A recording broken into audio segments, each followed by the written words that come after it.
오늘은 요한복음 8장을 중심으로 용서 그 이상, 오늘 본문 요한복음 8장에 소개되는 사건, 우리가 너무도 잘 알고 있는 내용입니다. 본문을 조금만 자세히 들여다보면 참 우리의 마음도 참담하다 하는 생각을 가지게 되죠. 예수님께서 성전 뜰 안에서 많은 사람들을 가르치실 때에 바리새인과 서기관들이 간음하다가 현장에서 잡힌 여인을 끌고 왔습니다. 예수님 앞에 세우고 이 여인과 예수님을 동시에 고소하려고, 정확하게 말하면 없이 하려고, 죽이려고 손에 돌멩이를 들고 숨을 죽이며 바라보고 있습니다. 죽음이 온 세상을 짓누르고 있는 숨막히는 참담한 장면이 오늘 본문의 장면입니다.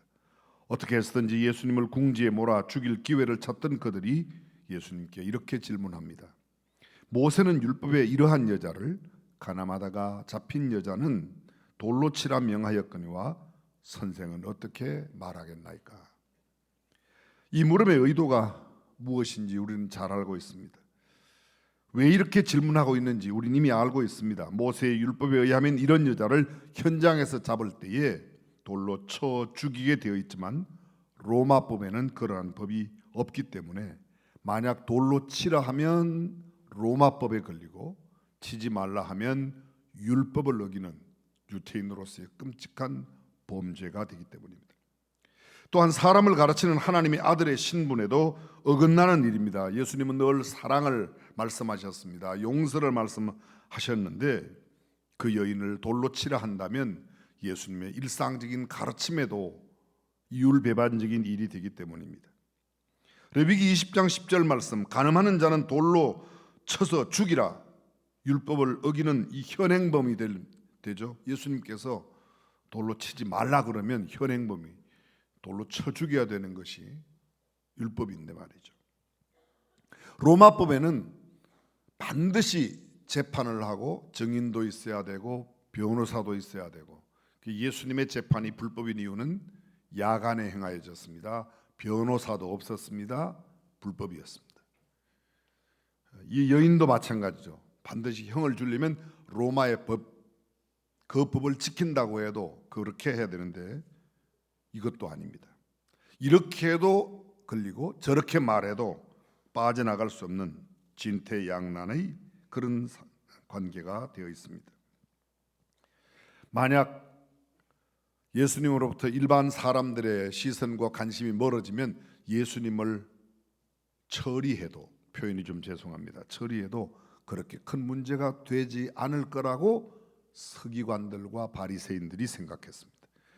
바리새인들과 서기관들의 목적은 예수를 죽이는 데 있습니다. 이러한 진퇴양난의 상황에서 예수님의 행동은, 예수님의 언어와 어떤 결정은 얼마나 중요한지 모릅니다. 우선 예수님은 거기에 대해서 대답지 않으시고 몸을 구부려 땅에 무언가를 손가락으로 쓰셨습니다. 그런 후에 다시 일으켜 몸을 이렇게 세우시고 너희 중에 죄 없는 자가 먼저 돌로 치라고 말씀하십니다.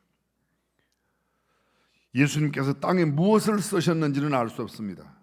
그런데 무언가 쓰시고 말씀하신 이 말씀에 대해서 놀라운 반응이 일어났습니다. 예수님을 사지로 몰아넣을 질문을 던지고 의기양양했던 사람들이 그 자리에서 금방 얼어붙었습니다. 급기야는 예수님과 여인만 남기고 그들 모두는 젊은이로부터 나이 든 사람까지 그 자리를 모두 떠났습니다. 예수님의 말씀에서 하나님의 권위를 느껴 두려움이 생겼을 것이고 양심의 가책을 받아 견딜 수 없었던 것입니다. 그들은 그 이상 그곳에 머물러 있을 수가 없었습니다. 모든 사람이 떠나자 예수님이 여인에게 이렇게 말합니다. 여자여, 너를 고발하던 그들이 어디에 있느냐? 아무도 없다고 이야기하죠. 예수님은 나도 너를 정죄하지 아니한다. 가서 다시는 죄를 범치 말라고 말씀하십니다. 이러한 내용을 바탕으로 우리가 믿고 우리가 사랑하고 우리가 세상을 향해 전해야 할 예수님이 어떤 분이신지, 오늘 본문에 나타난 예수님이 어떤 분이신지를 일단 한번 살펴보겠습니다. 첫째, 예수님은 자신의 생명을 건 용서와 사랑의 주님의 모습을 우리에게 보여주십니다. 예수님은 저주하지 않고 여인을 용서해 주셨습니다. 그런데 이를 두고 예수님이 죄를 너무 가볍게 보시는 게 아닌가?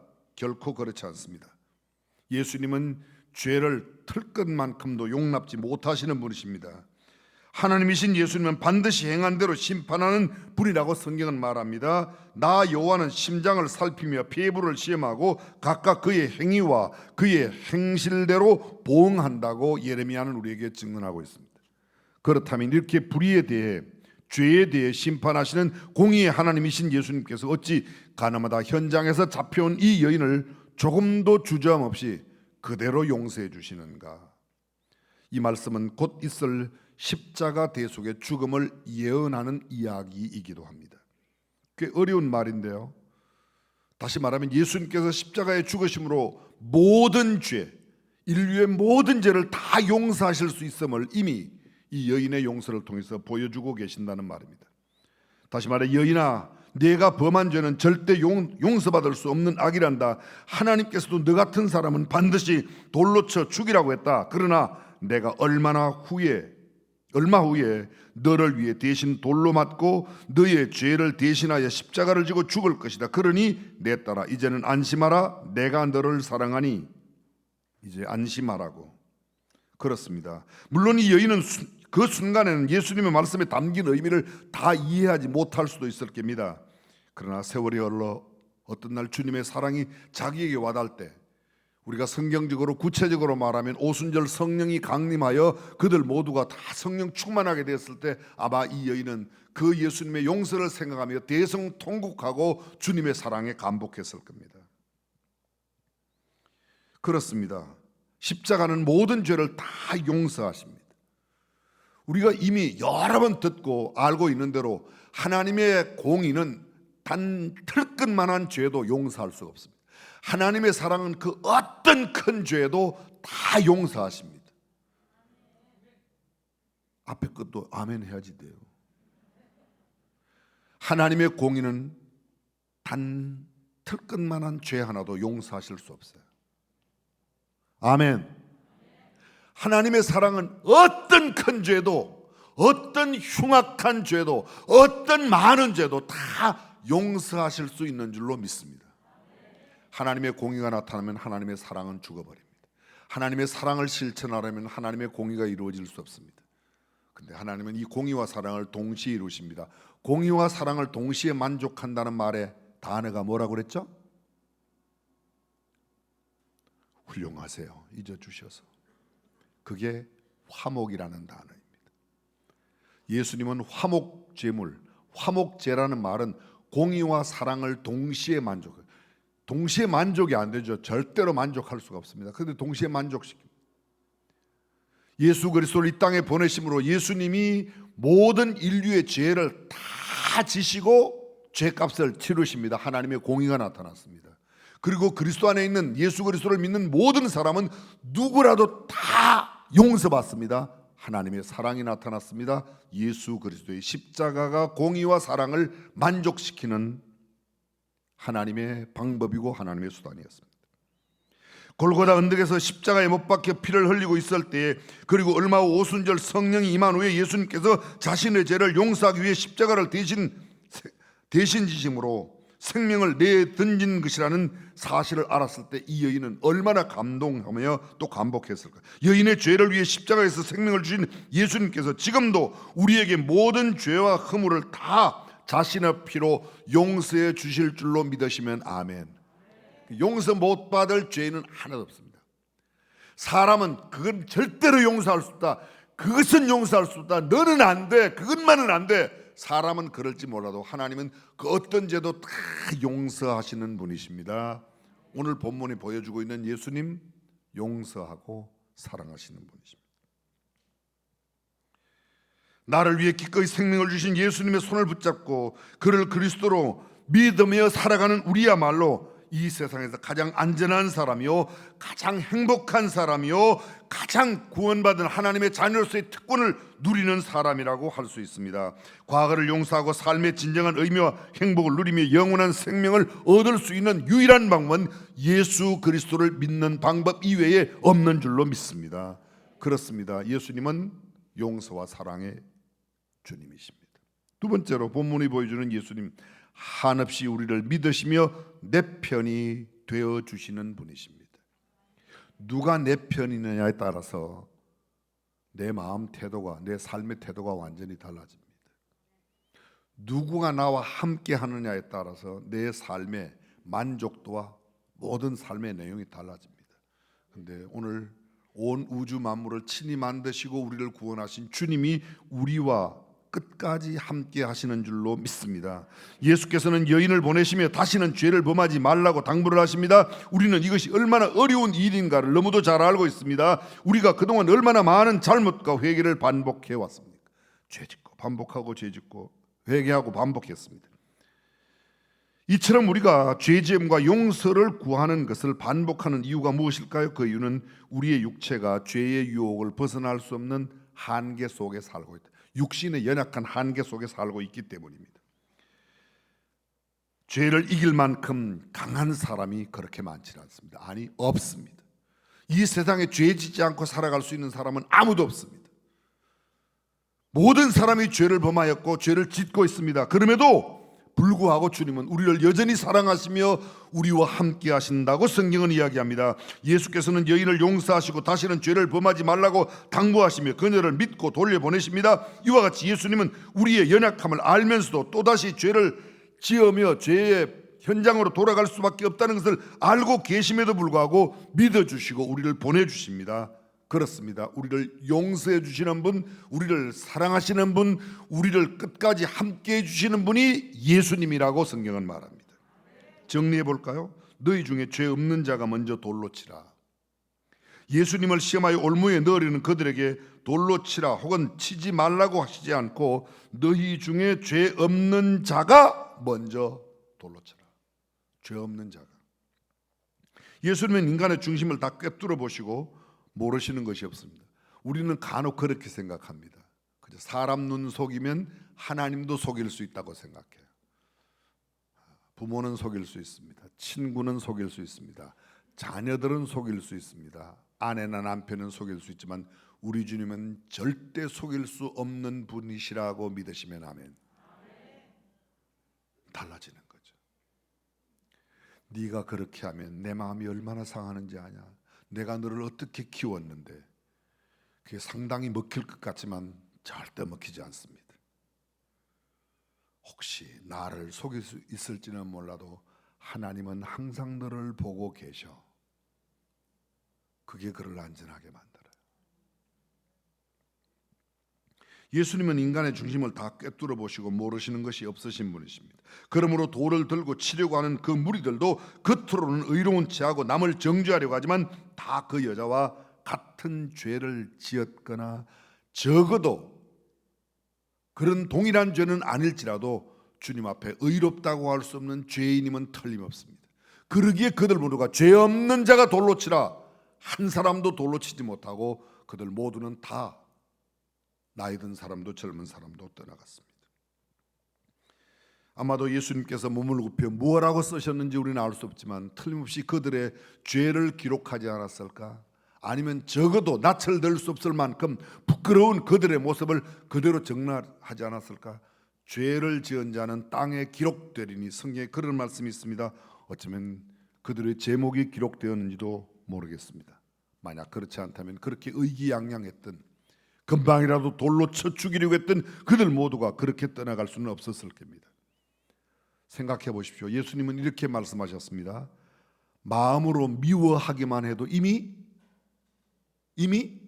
살인한 것이라고 그랬습니다.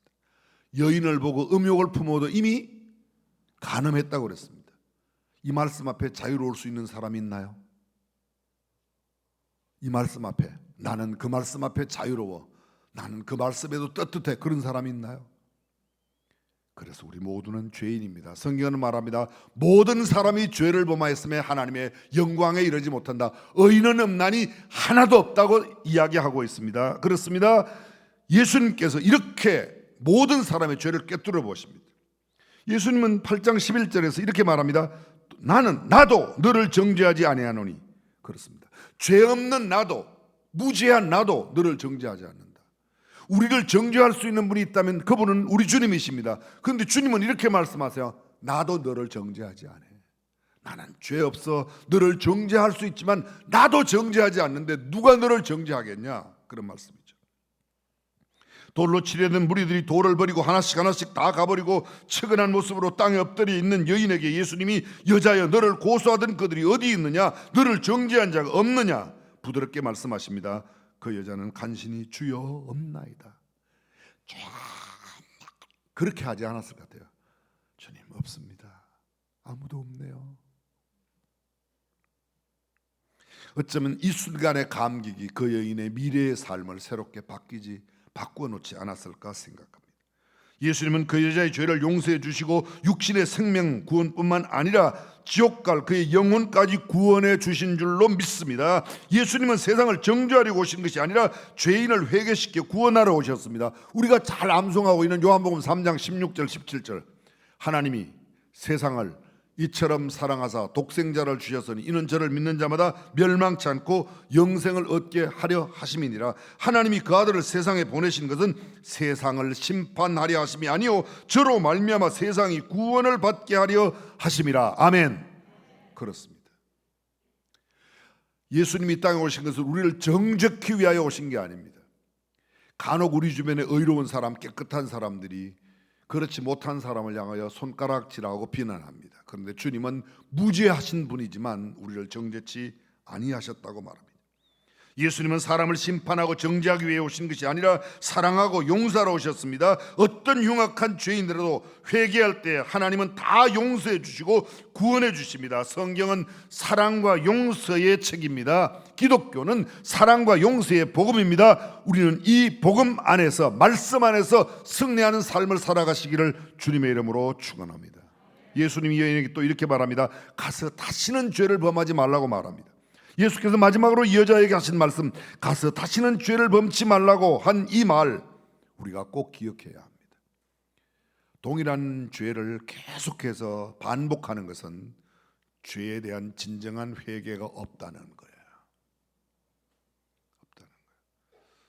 한두 번 실수할 수 있을 겁니다. 그러나 똑같은 동일한 죄를 계속해서 반복한다면 그건 회개한 것이 아닙니다. 그건 습관입니다.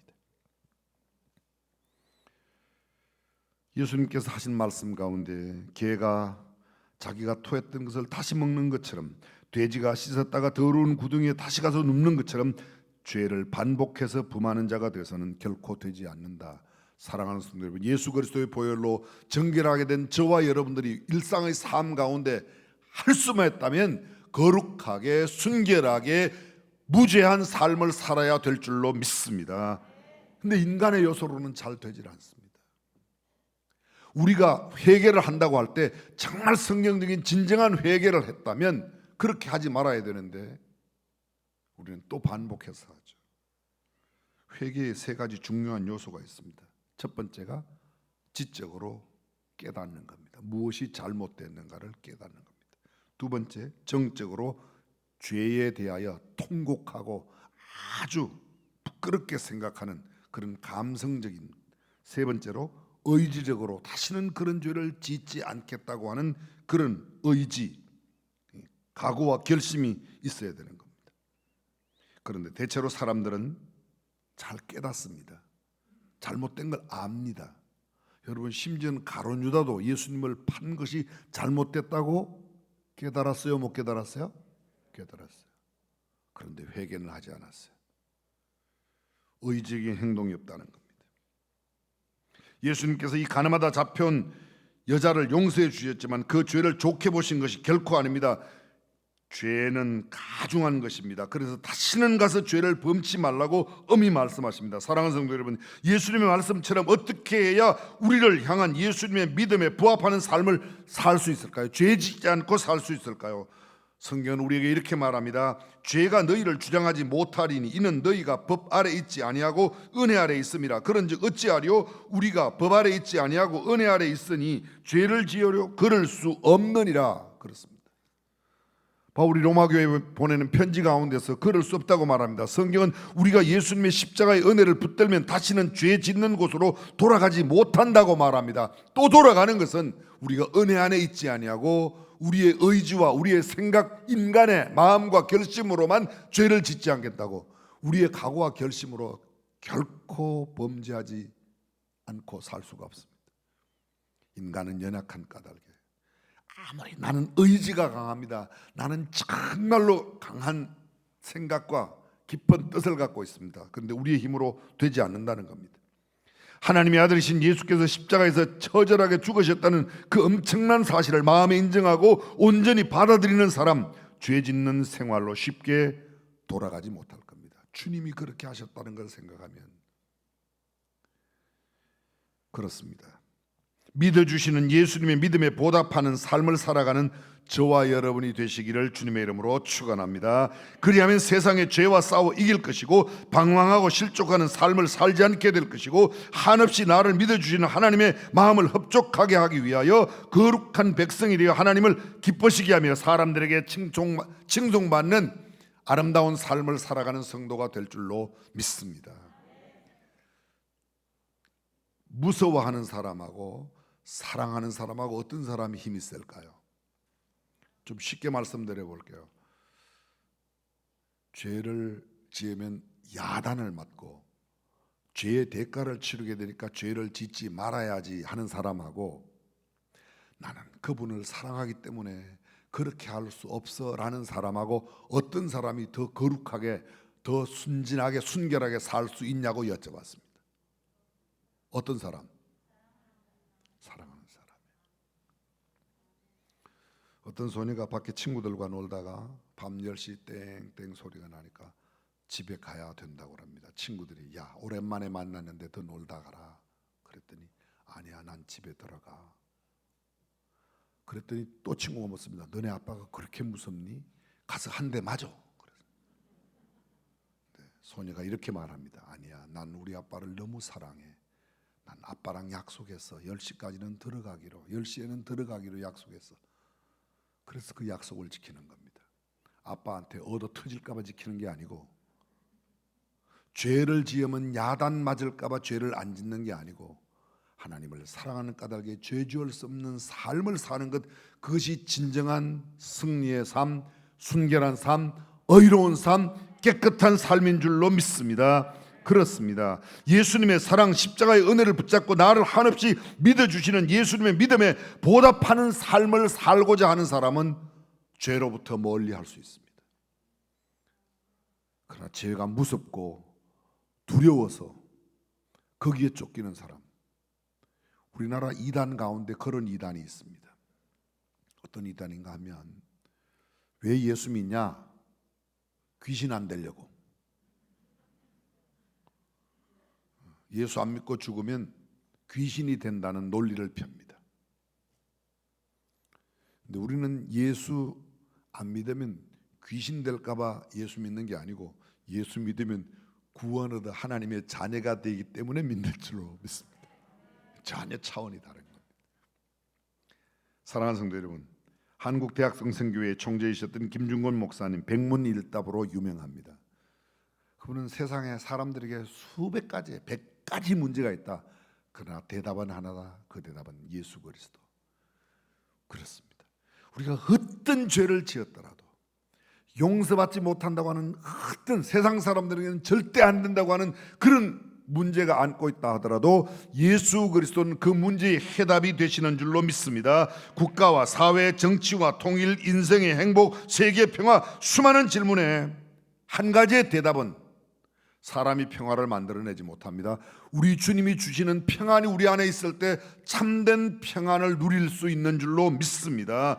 정치에도 경제에도 문화예술에도 유일한 대답은 예수님이십니다. 예수 그리스도, 그분이 백문일답 대답이십니다. 한없이 나를 믿어주시며 내 편이 되시는 예수님께 여러분의 삶을 맡기며 살아가는 저와 여러분들이 되시기를 주님의 이름으로 축원합니다. 오늘 설교의 제목이 용서 그 이상이에요. 그게 무슨 말이죠? 예수님은 단순히 우리를 용서해 주는 분 정도 이상이라는 겁니다. 어떤 분인가? 성경 오늘 본문 뒤에 나오는 12절부터 59절까지의 내용이 예수님이 나는 참 빛이라고 말합니다. 그 빛이신 우리, 세상이 정말로 어둡습니다. 오늘 성경의 본문에 보면 본문이 너무 암담해요. 이 여인이 지금 돌무더기에 돌에 맞아 죽을 아주 참담한 캄캄한 모습이 보입니다. 사람들이 세상이 너무 어둡다고 말합니다. 이 어두운 세상을 밝게 사는 유일한 길은 빛 대신 우리 주님을 모시고 살아가면 승리할 줄로 믿습니다. 밝게 살 줄로 믿습니다. 그러나 내가 비추는 빛은 내가 아무리 갈고 닦고 밝은 빛을 비추어도 내 빛은 주님의 빛에 비하면 어두움이에요. 우리의 빛은 어두움이지만 주님의 빛이 비칠 때 참 밝은 생활, 참 빛 가운데 행하는 삶을 살아가는 줄로 믿습니다. 빛 대신 주님과 함께 살아가는 저와 여러분들이 되시기를 주님의 이름으로 축원합니다. 기도하겠습니다.